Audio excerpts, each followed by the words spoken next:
number is 19.51. Trial balance of Gopal as at 31st March 2020 was as follows. Purchases, sales, provision for doubtful debts, sundry debtors, sundry creditors, bills payable, opening stock, wages, salaries, furniture, postage, car and fuel, general expenses, bad debts, loan to RAM at 10% on 1st December 19. Cash in hand and at bank, general expenses outstanding, drawings, capital, outstanding wages. Input CGST, input SGST, input IGST, output CGST, output SGST, output IGST.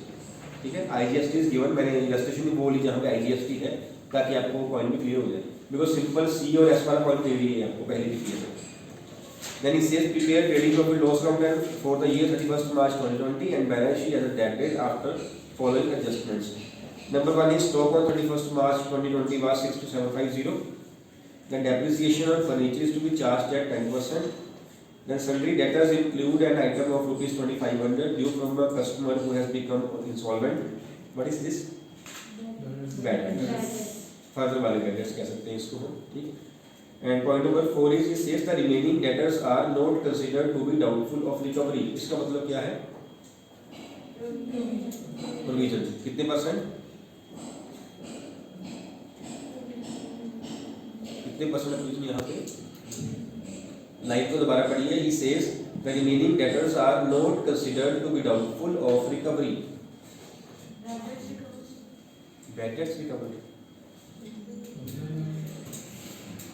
सारा कुछ ना सोच लिया दोबारा. ये नहीं हो तो ये कर ले. Are not doubtful means we have not to create provision for doubtful debts. इसका मतलब ये. Provision for doubtful debts is not required. कहते हैं 2500 रुपीज हमारे बैड हो गए, बाकी सारे मिल जाएंगे. Mean all debts are good debts. We can see, है ना. अगर ये नाम में लिखा होता ना तब भी वही होना था, क्योंकि प्रोविजन का तो बताया गया होगा तभी करेंगे ना. नहीं बताया गया होगा तो नहीं करेंगे, या उसने बता दिया कि नहीं करना तो हम वैसे भी ना करते, सिर्फ कंफ्यूज करने को दिया हुआ. इसका मतलब यही है provision is not required. All the remaining debtors are there good debts. मिल जाएंगे पैसे सारे. Then is second last point on 26 March 2020 goods costing rupees 7500 were destroyed by fire. An insurance company admitted a claim of rupees 5000. The amount was received in April 2020. इसका कौन बताएगा? मेरे को point, ये पॉइंट हमने किया हुआ है और सेम पॉइंट है ये वाला. कौन बताएगा? 7500 की यस गुड्स डिस्ट्रॉय हुई है और 5000 क्लेम मिल गया. Trading and profit account, profit and loss account में डेबिट साइड आएगा, ट्रेडिंग में आएगा या प्रॉफिट लॉस में आएगा? Profit loss. Answer should be complete. Sir profit loss. Profit loss में क्या करोगे इसको? सर हम इसका वो बनाएंगे लॉस बाय फायर का बना के इसको डेबिट साइड में लिखेंगे. कितनी अमाउंट आएगी? सर 7500. 7500. और इंश्योरेंस कंपनी क्लेम है वो इंश्योरेंस में हम ऐड करेंगे डेबिट साइड. डेबिट साइड किसमें? ये पॉइंट क्लियर नहीं लग रहा है मुझे, आपको शायद पॉइंट क्लियर नहीं लग रहा है ना. कोई बात नहीं, सुनना. यस बात करेंगे. इसमें से 7500 माइनस होगा, एसेट्स में इंश्योरेंस क्लेम 5000 प्लस होगा और 2500 profit and loss debit side में लॉस बाय फायर. बिल्कुल ठीक है. खड़े होकर दोबारा. यस दोबारा. परचेज में से 7500 माइनस होगा, इंश्योरेंस क्लेम एसेट 5000 प्लस होगा और प्रॉफिट एंड लॉस में debit side 2500 loss by fire आ जाएगा. जो कॉस्ट प्राइस होता है बिल्कुल ठीक है. जो कॉस्ट प्राइस है गुड्स का that is minus from purchases which account of course trading account. Cost price क्या है आपका? 7500. ये तो ऐसे ही हो जाना है irrespective of this thing whether the goods are insured और not insured. Irrespective of this thing, if the goods were insured, how much claim has been admitted, full claim admit किया है उसने या उसने कम किया है admit. Irrespective of anything, always in case of abnormal loss of goods, purchase में से cost price को माइनस कर देता है. बाकी सारी बातें बात की है. ये आपका एक एस्पेक्ट पूरा हो गया. दूसरा रह गया आपका. दूसरा एस्पेक्ट डिपेंड करता है कि गुड्स इंश्योर्ड थी कि नहीं थी, और इंश्योर्ड थी कितना इंश्योरेंस क्लेम मिला, है ना. यहाँ पे गुड्स इंश्योर्ड थी, कितना इंश्योरेंस क्लेम मिला? 8000 5000. 5,000 रुपीज क्लेम मिला हमें। 5,000 जो है आपका that will be there the balance sheet asset side, उसको लिखेंगे इंश्योरेंस क्लेम। एसेट है हमारी 5,000 हम लेंगे इंश्योरेंस कंपनी से। 75 की हमारी गुड्स गई, 5,000 का हमारा क्लेम एडमिट हो गया, हमारा कितना लॉस हुआ एक्चुअल में 2500 जो होगा ना वो आपका आएगा प्रॉफिट एंड लॉस में डेबिट साइड पे। 2500 रुपीज P&L में डेबिट साइड पे आएंगे, क्या लिखेंगे उसको लॉस बाय 5। ठीक है, जितना ये कम होगा उतना लॉस आएगा। अगर यहाँ 6 होता तो यहाँ 1500 आता। यस बेटा, सर ये पुरानी बुक में IGST भी डालेंगे, ये भी बता दो। नहीं IGST के साथ नहीं करना, इसको ऐसे ही करना बिना IGST। ठीक, देन है आपका point number last 6, received goods from Rahul and company rupees 6,000 27 March 2020 but the invoice of purchase was not recorded in the purchase book. ये हमने पहले भी पॉइंट किया था, परचेज कर ली गुड्स लेकिन रिकॉर्ड नहीं कर। ऐसे ही क्या करेंगे इसको, रेज है 1 2 3 1 2 3 3 and half 3 and half 3 and half ही होगी 4 ओनली 4 एड्रेस किया आपने 5। उनका श्योर नहीं होता ना, उनका हाथ यहाँ तक पहुँचता है बस, उसके बाद साथ ही नीचे आ जाता है। हाँ जी बेटा आशीष। यस सर 6,000 परचेज में एडो में ट्रेडिंग में बिल्कुल ठीक है, और बैलेंस शीट में लायबिलिटीज में क्या करोगे उसको लायबिलिटी। बिल्कुल ठीक है आपकी बात, क्रेडिटर्स में ऐड करते हैं क्रेडिटर्स में क्रेडिटर्स में परचेज प्लस क्रेडिटर्स प्लस। ठीक है, परचेज प्लस कहाँ ट्रेडिंग में, क्रेडिटर्स प्लस कहाँ लायबिलिटी। ठीक है, हमने गुड्स परचेज करी थी लेकिन हमने ना उसको स्टॉक में तो ले लिया, एंट्री नहीं करी। तो एंट्री कर देंगे, एंट्री क्या होती है गुड्स परचेज करने की, क्रेडिट पे purchase account debit to creditors में, परचेज भी हमारी बढ़ गई, सप्लायर क्रेडिटर भी हमारी बढ़ गई। ठीक है ये पॉइंट। और एक आपको दिया हुआ है सेंटर में दिया है ट्रायल बैलेंस में कहीं लोन टू राउंड, ये क्या है लोन टू राउंड, ये है क्या चीज। सर हम इसका सिंपल इंटरेस्ट निकाल लेंगे। ये चीज क्या है, इंटरेस्ट की मैं बात कर रहा हूँ, ये है क्या सर लोन दिया है लोन। जो मेरे को आ ही सुन रहा है, मेरे को ली और दी मतलब लिया है फिर दिया है, दिया लोन दिया है, वेरी लोन दिया है, we have given loan to Ram. तो ये हमारी एसेट है या लायबिलिटी, एसेट। हमने लोन दिया है ना, पैसा हमने कहीं से इन्वेस्ट किया हुआ कह सकते हैं हमने। अगर लोन फ्रॉम राम होता, लिया होता वो लायबिलिटी होता। अदरवाइज आपने क्या देखना है कि डेबिट में है या क्रेडिट में। ना लिखो लोन टू या लोन फ्रॉम, लिखा हो सपोज लोन लिखा है अकेला या राम लोन लिखा हुआ है, तब देखना पड़ेगा कि वो डेबिट में है या क्रेडिट में। डेबिट वाला एसेट, क्रेडिट वाला लायबिलिटी। अगर लोन डेबिट में है मींस एसेट है, तो उसके ऊपर इंटरेस्ट मिलेगा या हम पे करेंगे, मिलेगा। तो हमारी क्या बन जाएगी, एक्सपेंस की इनकम बन जाएगी। इनकम कहाँ आती है, क्रेडिट साइड। अगर लोन क्रेडिट में दिया हुआ हो, लायबिलिटी हो, तो इंटरेस्ट हम क्या करेंगे, पे करेंगे। पे करेंगे तो किस साइड आएगा, डेबिट में। इट मींस अगर लोन डेबिट में है, एसेट है, उसका इंटरेस्ट इनकम बनेगा क्रेडिट में। उल्टा हो गया, लोन डेबिट में, इंटरेस्ट क्रेडिट में होगा। अगर लोन क्रेडिट में है, लायबिलिटी है, उसका इंटरेस्ट एक्सपेंस बन जाएगा, वो डेबिट में आएगा। बाकी निकालने का पॉइंट वही है, सेम जो हमने लास्ट 3-4 दिन से सेम पॉइंट कर रहे हैं वही है।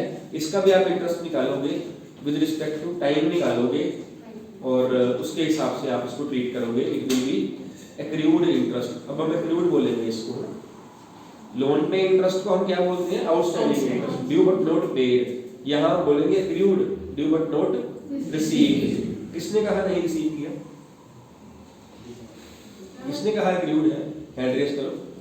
हम कहे जा रहे हैं हाँ जी नहीं किया, नहीं कहा उसने भी नहीं रिसीव किया, उसने कहा हमने कही। यस बेटा, अरे ट्रायल बैलेंस में कहीं और नहीं लिखा होगा कि यस ट्रायल बैलेंस में नहीं लिखा हुआ है। हमारा यहाँ बनता कितना इंटरेस्ट, 15,000 का 10% और नंबर ऑफ मंथ्स कितने बनते हैं 1 दिसंबर से 4 month 500।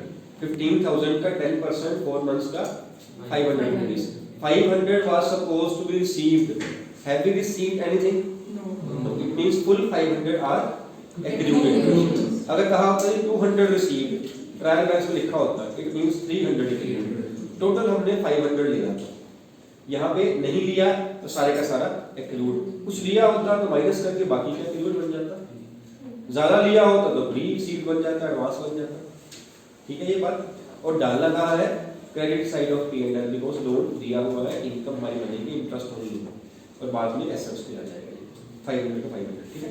Now coming to that point, GST वाला जो पॉइंट है उस पे जो हम करेंगे,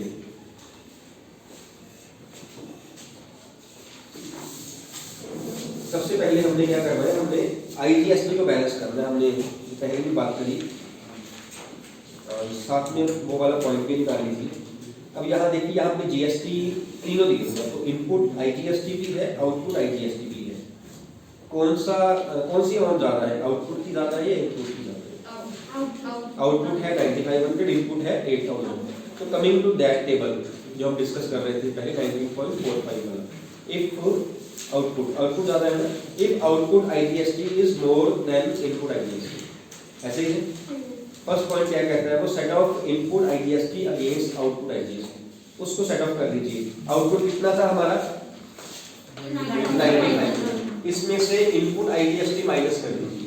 this is output IGST, this is input IGST, minus किया, ये आ गया रुपीस 1500, ये आ गया. इसके बाद it says set off input CGST against output CGST and set off input SGST against output SGST. इसको छोड़ के इनपुट आउटपुट आईजीएसटी हो गए. ऐसे ही input output C, input output S भी कर लीजिए कंपलसेट. वो कैसे है, इनपुट सी है आपका 5 और इनपुट आउटपुट सी है आपका 4. Input CGST 5000 and output CGST 4000. इसका बैलेंस कितना बच गया हमारे पास 1000. सिमिलरली इनपुट और आउटपुट एसजीएसटी भी कंपनसेट कर ली, सेट ऑफ कर लीजिए. वो कितना बचता है, वो भी सेम 1000. 1000 यहाँ इनपुट का बैलेंस बच रहा है, 1000 यहाँ इनपुट का बैलेंस बच रहा है और यहाँ 1500 रुपीस बच रहे हैं आउटपुट का बैलेंस. ऐसे ही तीनों हो गए हमारे कंपनसेट. अब पहले हमें इसको खत्म करना है आईजीएसटी, इसे पूरा करना है. अब ये कैसे होगा, पॉइंट नंबर देखिए अगला क्या कहता है. कहता है if input CGST and input SGST have balance, we have balance, if they have balance then after set off output CGST SGST set off against output SGST. अब इसको आउटपुट एसजीएसटी आईजीएसटी के अगेंस्ट जो है वो compensate set of कर दीजिए, है ना. जिस केस में output IGST is more than input IGST, इसका जो बैलेंस बच जाता है इसको कहां सेट ऑफ करना है, जो सीजीएसटी और एसजीएसटी का बैलेंस बचता है. इन केस इनपुट ज्यादा होगा. यहाँ बचा हमारा 1000 इनपुट बचा सीजीएसटी का, 1000 इनपुट बचा एसजीएसटी का. ऐसे ही हुआ, ये 1500 रुपया इसमें से किया जाएगा. द पॉइंट इज पहले किस में से किया जाएगा, because we have C and S. 1000 balance input C का पड़ा है, 1000 एस का पड़ा है. इन दोनों में से पहले किसमें से, इन दोनों में से पहले सी में से. सी पहले ये 1000 रुपये यूज किया जाएगा इसके लिए, ये 1000 यूज किया. This is input CGST. अभी भी हमारे पास 500 का आउटपुट आईजीएसटी बचता है और ये हमारा खत्म हो गया. ठीक. Now we will set off this 500 out of this input SGST. पहले आई में से आई कर लिया, वो क्लियर हो गया, इतना बच गया. फिर सी में से सी और एस में से एस कर लिया, 1000 के वो बच गए. जो आई वाला बैलेंस बचा है हमारा, इसे कहां सेट ऑफ करेंगे, इनपुट सीजीएसटी के बैलेंस. मतलब हमने करना कहां से एक्चुअली, इनपुट सीजीएसटी और एसजीएसटी से. पहले किसमें से करना है, सीजीएसटी. ठीक है. ये 1000 था हमारा, हमने 1500 रुपए में से 1000 माइनस कर दिए. इधर हमारा ये खत्म हो गया, इधर हमारा ये रह गया 500 रुपए. अब हमने ये वाला 1000 रुपए यूज करना है, इसे कंपनसेट कर देंगे. हम यहाँ कितना चाहिए, 500 खत्म करो इसको. ये आपका आ गया बिल. ये 1000 पड़े थे हमारे पास, ये कितने बच गए 500. किस चीज के बचे हैं, इनपुट एसजीएसटी के. Word is input. इनपुट ज्यादा हो गया, कहाँ आएगा, एसेट्स. क्लियर है बात. इतना इसको हार्ड वाले पॉइंट्स मत करना, सौ के से एक दो सम्स कर लेना। अगर जीएसटी आएगा तो सिंपल सा आएगा, तो नहीं आएगा, बहुत ज़्यादा हार्ड नहीं आएगा। क्योंकि यहाँ पे आइडिया मैंने कल भी बताया था आपको, यहाँ हमारा आइडिया आपको फाइनल अकाउंट्स में ट्रीटमेंट बताने का है, net profit, gross profit, balance sheet का है, ना कि ज़्यादा जीएसटी समझाने का। जीएसटी हमारे पास कवर करने को और टॉपिक्स भी हैं, जनरल भी है हमारे पास, वहाँ से हम कर सकते हैं, कैश बुक भी है हमारे पास, वहाँ से कर सकते हैं। यहाँ पे इतना हार्ड नहीं आएगा, आएगा तो हल्का सा आएगा, नहीं आएगा तो नहीं आएगा, ठीक है। क्योंकि यहाँ मेनली हमने कंसंट्रेट करना है फाइनल अकाउंट्स के ऊपर। हमें क्लियर है? तो जो बचा हमारे पास क्या, इनपुट एसजीएसटी, उसे हम क्या करेंगे, बैलेंस शीट में एसेट्स में ले लेंगे। आप देखिए उन्होंने बैलेंस शीट में एसेट साइड लिखा हुआ है ₹500 इनपुट एसजीएसटी। इसकी जो सेटिंग ऑफ है, जो कैलकुलेशन हमने यहाँ करी है समझने के लिए, इन्होंने नेक्स्ट पेज पे 19.53 पे लिखा है, कहीं है ना वहाँ पे, वहाँ से भी आप समझ सकते हैं, ठीक है। कैलकुलेशन मैंने बता दी कि पहले कौन सा होना है, बाद में कौन। प्रेजेंटेशन का फर्क है, समझ यहाँ से लो चाहे देखिए हमसे, ठीक।